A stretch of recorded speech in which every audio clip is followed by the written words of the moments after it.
Hello everybody, today I want to show you how to back up WhatsApp in iPhone from Android.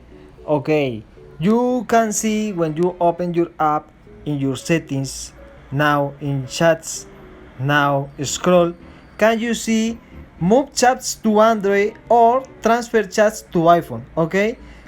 Now WhatsApp has this